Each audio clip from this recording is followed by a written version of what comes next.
Hello, I'm Kenny Burdine, Extension Livestock Economist, University of Kentucky. I'm going to talk to you today a little bit about the cattle market outlook. In terms of price cycle, so thinking about where this market's likely going here, I guess for both spring and fall, there's two things to think about. The first one is we know this cow herd's growing.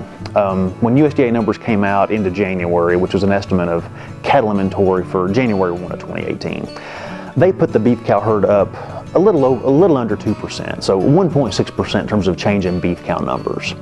And sometimes it helps to take kind of a longer term view on that. So we've added about 9% to the beef cow herd since 2014. That was kind of our bottom in cow numbers, and we're at roughly 9% higher than that now. So the cow herd is growing.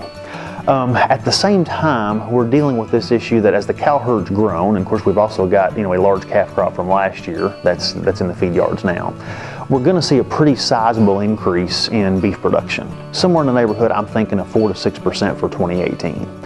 At the same time, we're going to see a comparable percentage increase, I think, in pork. So pork production is going to be up also, I think, 4 to 6%. Poultry more like 2 to 3. So big picture supply perspective, we're going to see a whole lot more meat to work through the system. And that's always a challenge in terms of pricing. Now, exports can help.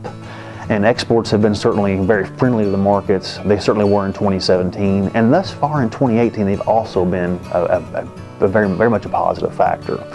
So they can absorb some of that, but I don't think they can absorb it all. So we've got larger meat supplies. We're probably going to have some help on the export market, but we're going to be working through more supply of meat as we think about 2018. That's going to be a bigger issue, I think, in the second half of the year. So fall calvers that are going to be selling wean calves this spring, I think they're going to see a pretty nice market. Like I said, I don't think we're at the top. I think we're very, very close, but historically a pretty good calf market.